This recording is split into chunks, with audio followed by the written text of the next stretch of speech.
What's good, people? You're tuned into Big Condo Radio. I am Royzy Rothschild. This is the Shakedown. I got my guy with me. He goes by the name of Rosh. He's a rapper, he's a producer, entrepreneur, and he's recently just moved from the Whittle, as he's just been telling me just then. Just going to get straight into it. It's been a long time for me. I am nervous. I am allowed to say that. But why are you called Rosh? Let's get into it. So, yes, Rosh was the first name I picked. It's half my surname. My surname's Harosh. In Hebrew, Rosh means the head, the boss, the leader. Okay. So I kind of went with that. And then as I went on over time, I changed it to Jake Rosh because I thought it was a bit more individual. I came across a few other Roshes, DJs, rappers, singers. So I thought, I need something that when you Google me, I'm going to come up straight away. Yeah. So that's how it's developed. Well, I've just learned something new then. Yeah. Obviously, I didn't know there was like a Hebrew meaning to it. Yeah. If that makes any sense. So that's actually quite cool, to be honest. Yeah. But the whole branding thing as well.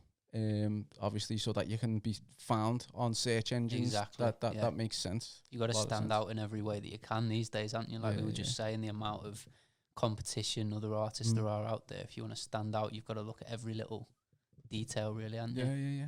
No, it makes perfect sense. I'm all about branding. If you type up Royzy Rothschild anywhere, first one that comes up. But it's been a hard time, hasn't it, lad? Like, of course. Obviously, we've just had this COVID outbreak, pandemic. Been a tough time for musicians. Obviously, you're a musician yourself. So, how have you found this time within COVID? It's been difficult just seeing what's going on, that can dampen anyone's spirit, not being able to go out, not being able to see friends, family, that kind of stuff. But for me personally, it's not been too bad. I can say I'm fortunate enough to be healthy. My family's healthy. I'm also fortunate enough to have developed the skills and developed the resources over the years to be able to have my own setup in my house.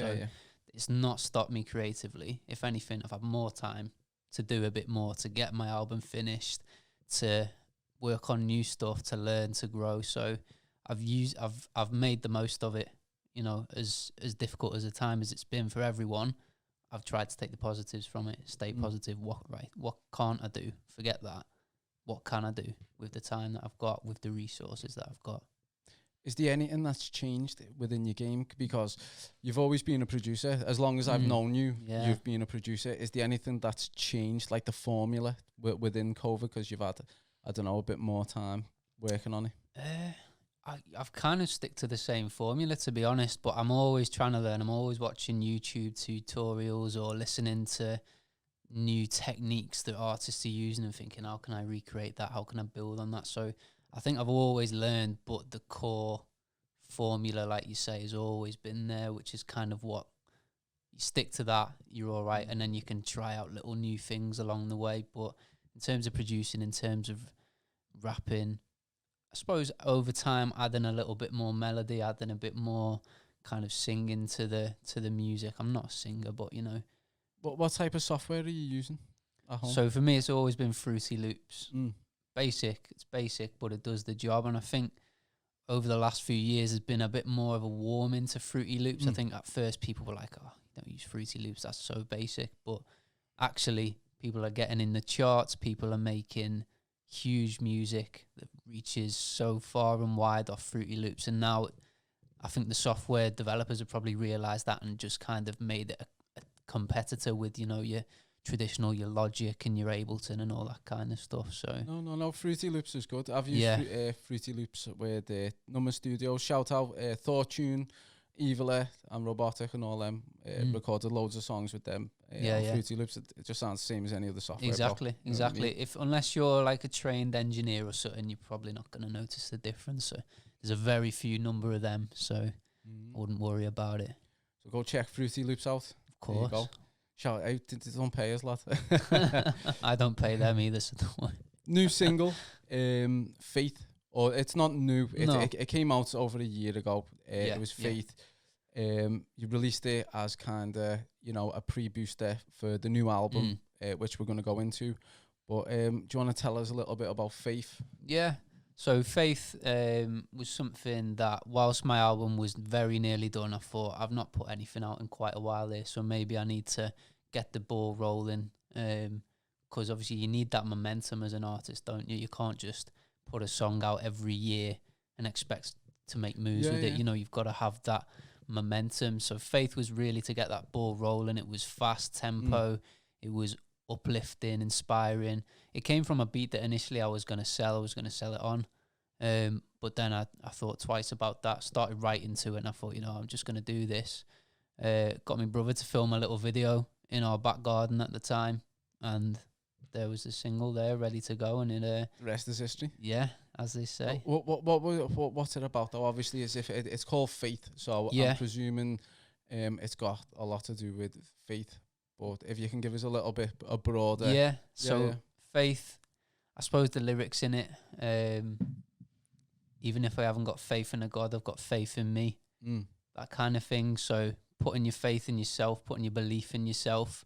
And that was, I suppose that's really important before you put out a big project, is to believe in it, isn't it? So that was, I suppose in some ways it's me inspiring myself to say, you know what, just go for it, lad. Just do everything you can to push this music out there. This new album, this is your third album? Second I'm album. Jumping ahead, sorry. No, it just, I've seen you put that much work out. I thought it was your third album, but it's your second album. Yeah, so do you want to tell us about that? Yeah, so the album's called Hydra. The reason it's called Hydra is because who doesn't like Greek mythological creatures, that kind of stuff. But the meaning behind the story of the Hydra was something that got me, was that if you were to cut off one of the Hydra's multiple heads, two would grow back in its place. So I looked at that as if you go through something difficult in life, you lose a head, but you learn from that, you grow from that, and you grow two back, and you come back twice as strong. So there's that meaning to it. And then there's also a multi-headed beast, multi-headed dragon thing. I'm a rapper, I'm a producer, I engineer, I do this, that, and the other. So I kind of saw myself as a bit of a Hydra, if that makes sense. So that's the meaning behind the name of the album. But there's within the album itself, there's a lot more context, a lot more storytelling, experiences, growth, lessons, loss. That, you know, well, tell us about some of the songs, because obviously there's going to be people watching you now who haven't heard of you before, and they might want to go and check this stuff out. So what type of songs are on there? So there's a mix of, if you're familiar with your urban rap genres, there's a mix on there. You've got your trap inspired songs, which kicks off with a kind of dark trappy, you know, gets your blood pumping song in the intro track. Then it jumps into some fast-paced, grimier stuff. And as the album goes on, it kind of slows down to a bit more hip-hop tempo, a bit more room to breathe, more to talk about what's going on. So it really takes you through the motions there.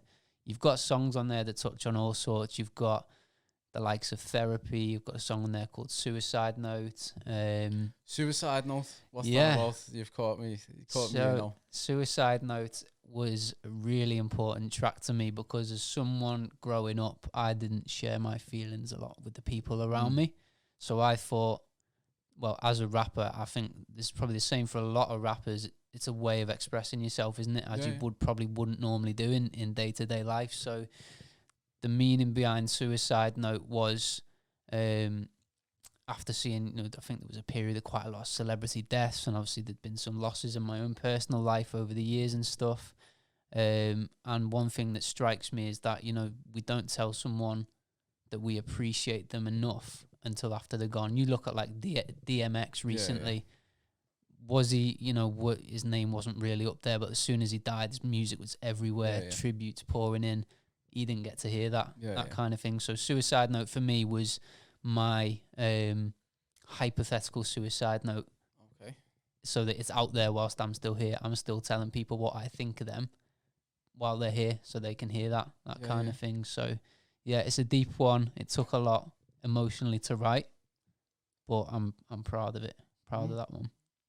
Do you know what? I haven't heard it, and I'm looking forward to hearing it already, just to see the depth of it. So, obviously, this album, it's important to you. Obviously, you're getting it out there. For people who obviously you haven't heard the album or at first time coming in contact with yourself, if there was one song off the album that was going to entice them to be a Rosh fan, what song would it be? That's so difficult, you know, because all the songs are so different. If I was to say, if you're into your hip hop type of stuff, then there's a song there called Teach Yourself, which I'm really pleased with the beat, really pleased with the concept. Nice hip hop one. If you want uplifting, high tempo British rap music, rare breed, fast paced inspirational stuff. You got some deep ones on there, like we just talked about, and then you've got some political ones if you're into kind of your political tracks. Got Nowhere Is Safe. I think the album, I think me as a rapper, in terms of if someone's not too familiar with rap or maybe not a big fan of rap, I'm probably a good place to start because I'm not too unrelatable to the average guy. Let's say I'm not drugs, violence.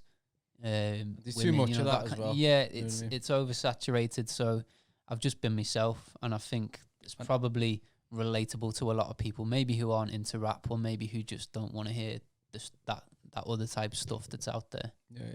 No, I totally understand that. Like, first time that I met Rosh, we're talking years ago. It must have been about 6 years ago.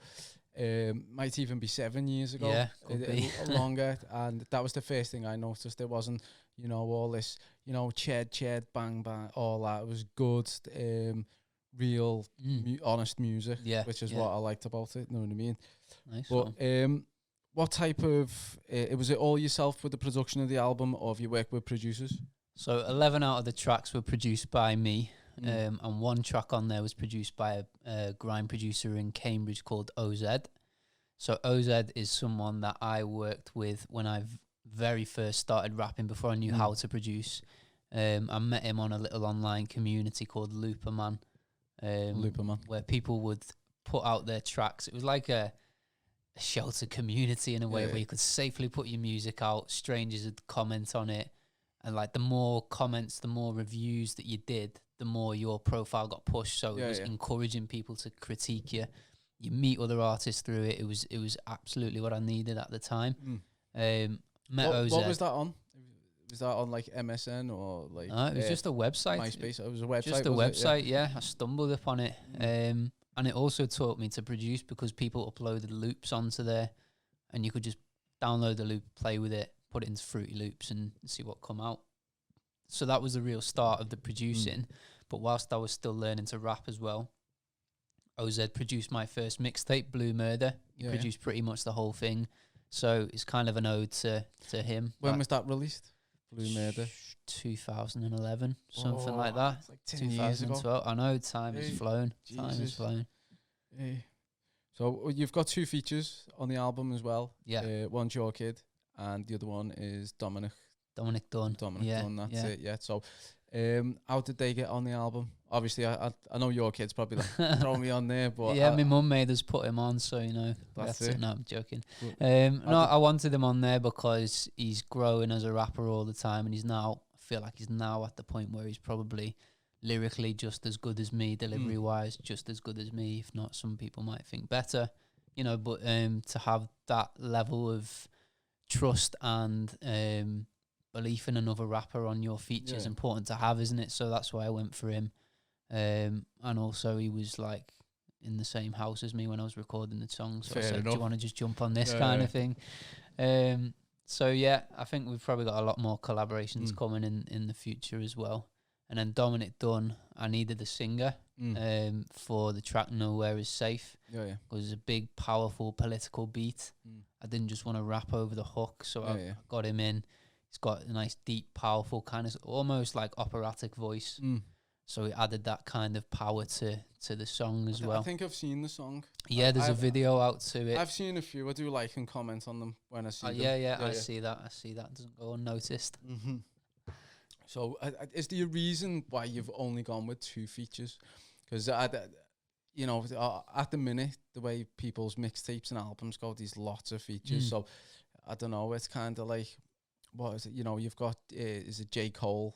His last project didn't feature no one. Is it kind of that wave, is it? Or It was, yeah, I suppose it's similar to that. You've got to, your confidence in yourself to be able to do a whole album without thinking you need different voices on it is a big thing. So that self-belief was there in that sense. But I wouldn't say it was all down to that. If I look at my previous album, The Sample Life, I probably had about 7 or 8 features on that. Yeah. And I thought, you know what, I want it to be a bit more personal, this album. So I kind of kept it that. Obviously, you've got the family ties and then you've got a singer on it. So it's nothing to kind of drag it away from my life, if that makes sense. So yeah, that's probably the reason why. And then also because I'm independent, I make music at my own pace, in my own time.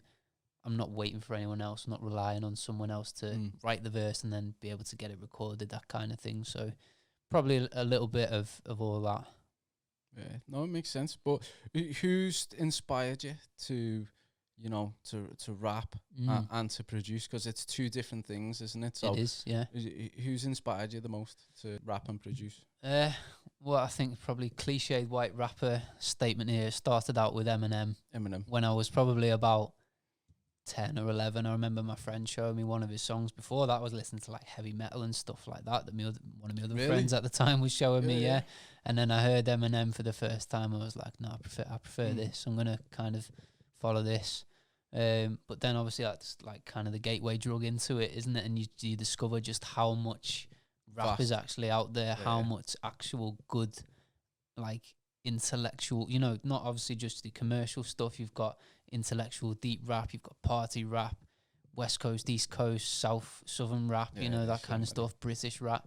So yeah, it started with Eminem, then you discover like your Dre, your Snoop, your Game, Jay-Z, Kanye, Lil Wayne, all those. That's kind of my generation of rappers, kind of the later end of Dre and Snoop, and then you've got your kind of 2000s rappers that probably inspired me most. 50 Cent.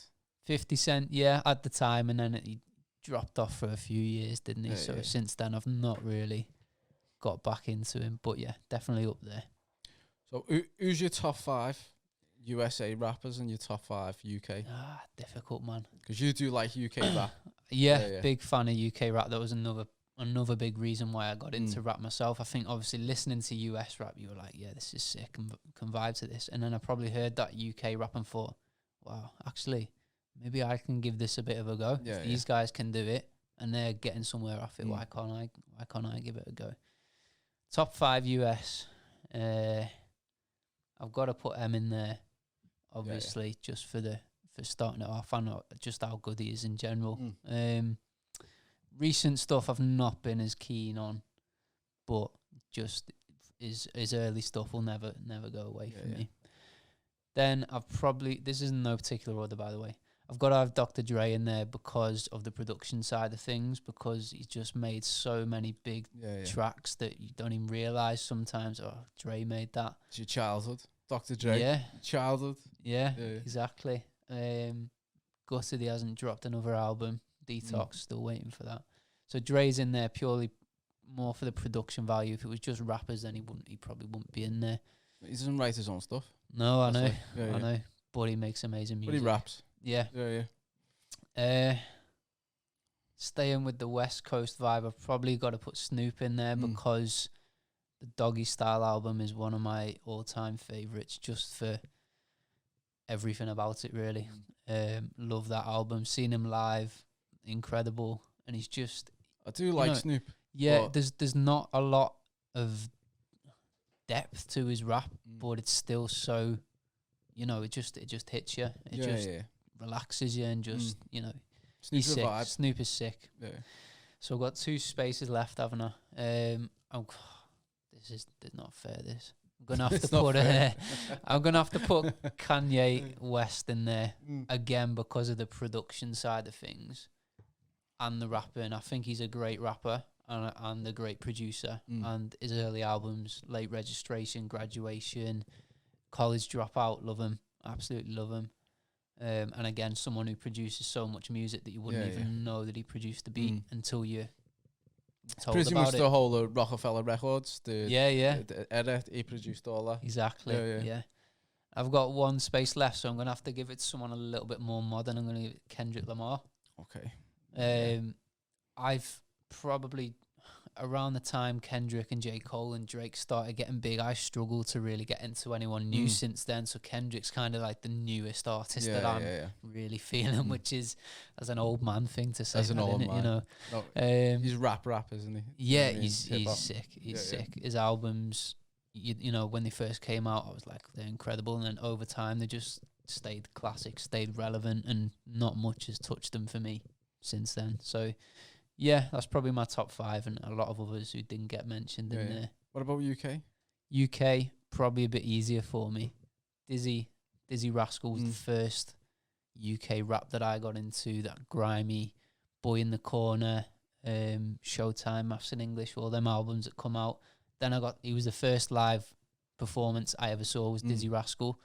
So that really inspired me at the age of about 13, something like that. His support act on the day, I'd never heard of him at the time, but it was DEE. Oh, yeah. DEE. Since then, went home, listened to more of him, and even recently he's still smashing it, DEE, so he's got to be in there. Didn't he do the IKEA advert? Yeah. He did. Yeah, that's massive, it's isn't a it? fire advert. No, but that just shows you how big the British sound is doing at the minute, the fact that that's happening. I just seen the other day as well, H did like a Lynx advert or something like that. Yeah. H is not in my top 5, don't worry. But yeah, I'd give Wiley. Wiley's got to be in there just because of the consistency and the kind of the influence he had on grime. Yeah. Getting to where it is now. I not a fan of his in terms of I've paid for about 3 shows to see him live, and he's shown up like once. Yeah, does it all the time. Does it all the time apparently. But yeah, Wiley's in there, and then I'd have to say Gets, just because of his recent music. It's been incredible.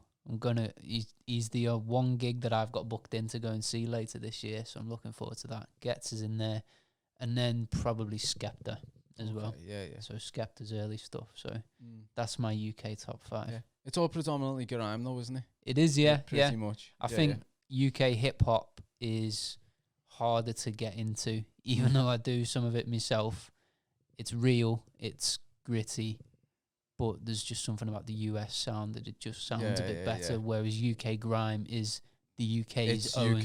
No, that's totally right. The way you just said it, then that's what it is. The UK thing is grime. The US thing is hip hop. That's totally how it is. You know what I mean? Well, anyone who does UK hip hop, good for you. Just do what you enjoy. That's the main thing. Right. What do you see for yourself with your future music? So you've been doing it now for well over 10 years. You got a couple mixtapes out, onto your second album, moving. Where we going from here? So there's no major goal in the short term. The long term is to just keep doing what I enjoy, just to keep making music, keep learning, keep expressing myself. And who knows, albums don't start off planned for me. They just come. I think I'm starting to build up a few songs that sit well together here, that all fit in. So that's how an album works for me. I don't just say, right, I'm doing an album next, here's 10 songs, put them together. They've got to fit. So it'll come when it comes, but I'm also working on some projects at the minute. I want to collaborate a bit more next, I think. So I've got a little EP in the making with Zach Jones. He's been coming in my studio recently. We've got a few tracks there that we're really, really pleased with. Can't wait to get them out. Going to be doing an EP with JQ. He's a London rapper who's moved up here. We've done a few collaborations. I haven't done much with Falcon lately either. I've probably not kept in touch as much as we used to, probably because of COVID and me moving and stuff like that. But definitely something in the pipeline with us. Just like those 3 people and like a few other artists. I enjoy making music with them. It's enjoyable. There's no pressure. There's just good vibes, good music, and then you can be proud of the project at the end. And then obviously, like I said before, something with my brother at some point, some sort of project. Our kid. Yeah, of course. But speaking on expression, before you said that obviously you're going to carry on expressing yourself. You can express yourself right now. Yeah. Do little freestyle. It can be off the top of the dome, it can be pre-written, whatever it is. Let's go. 16 bars, shell down. 16. So yeah, I'll drop some bars for you from the album. So this is taken from the track called Therapy. I've got no horns or nothing. No, there's no Charlie Sloth for you. There's none of that. Yeah. You're just gonna get a clap, lad. So, Go on.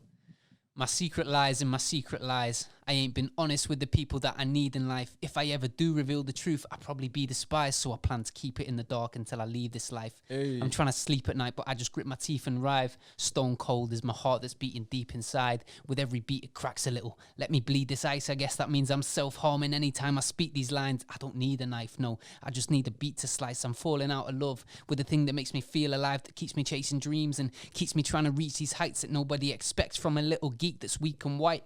That last bar represents what I perceived as I. My self-esteem was in the darkest pits, the deepest eyes. Once or twice I made contact with the reaper's eyes, but quickly switched my gaze and focused on my deep breathing, like inhale, exhale. Come on, Jacob, gotta keep alive. I just count my blessings like a priest. Man, I really tried.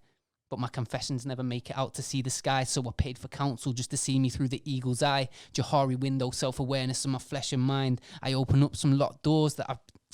Yeah. Yo, we'll stop there, man. I was... anyway. Yo. Smashed it. Go and listen to the full track. Go on. My guy was going in then. I was feeling that. Yeah. It was almost like when he was rapping, I could hear the beat following the rhythm. Yeah. Know what I mean? It was sick, bro. Right. What are your socials? How can people contact you? Yeah. So, I am now Googleable, actually. Googleable? What's that mean? Googleable. So if you Google me, I come up as like an official Rosh. So if you Google Jake Rosh, you'll find everything you need. Or on Facebook, at Official Rosh, Twitter, at Official Rosh, Instagram, at Jake Rosh. Hit me up. You can order an album, physical copy of the album as well at my Bandcamp. So that's officialrosh.bandcamp.com. I'm on Spotify, iTunes, Amazon, all that kind of stuff. So just go and search Jake Rosh and I'll come up somewhere. Sounds sick. But one more thing as well. Last question, right? I ask a lot of people this. We go over struggles. We've had so many people that have come in. We've had some amazing interviews. I've had a guy named Lucky who came in last year and spoke about his mental health and everything that's been affecting him. And we've had other people talking about, living the life of crime and having to, deal with all that, the police and things like that. But what type of struggles have you had as a person and how did you overcome them? So struggles for me, I think, like probably just heard in them bars, were dealing with belief in yourself. I grew up, went to an all-boys school, Merseyside. I was a bit different because I had this foreign last name, the foreign heritage. I was a Man United fan on a Merseyside school. It wasn't the easiest of times, let's put it that way. Just for being a Man U fan? Probably just for that would have been enough, but then I added on the other differences. But at that time, you're impressionable. You want to be liked. You want everyone to like you, so you become a bit ashamed of yourself. Yeah. Something I found. And then over the last few, probably 10 years, once I got into rapping probably really helped, actually. It's getting to love yourself. That was probably what helped me to overcome it more, recognizing that it's not good to be like everyone else all the time. You want to be your own person. You want to be individual. You want to, love yourself for who you are and be proud of where you're from, what you do, what you like, everything like that. And definitely getting into rap, which again, not a lot of people did in our area where I'm from. Obviously, there's a few local rappers and but you look at the entire population, it's not as popular as, say, someone going and playing in a band or something like that. That helps. It's very niche. It is. Niche. But as time goes on, I think, like we were saying before, it's getting less and less niche, isn't it? There's a lot more people. Well, I think it's partly due to UK rap blowing up with what we're seeing at the minute. More people getting into it.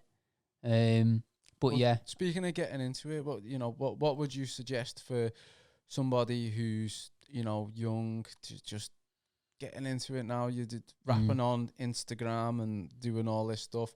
Well, what would you suggest for them how to progress with their music? Yeah, so I think at the core of it, you've got to stay true to yourself. Don't try to beat anything that you're not. Because once you start doing that, you open yourself up to being fake, basically, don't you? So stay true to who you are, find out who you are, spend time working on yourself, learn about yourself, just write, record, try different things, and you'll find your own sound eventually. But at the same time, learn from others. So don't try and be like other people, but learn the techniques, learn maybe as much different stuff as you can. I don't know if you're a rapper particularly. If you can learn to produce, it's so accessible now. Everyone's got a computer. Everyone can learn to produce.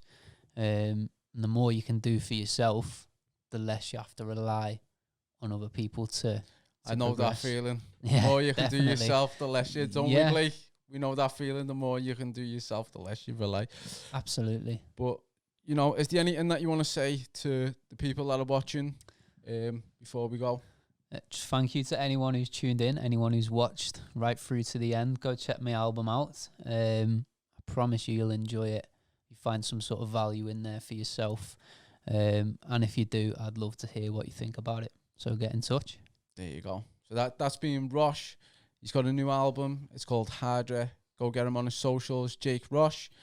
My name's Royzy Rothschild. This is Big Hondo Radio. This Shakedown, Liverpool City. And we out, people.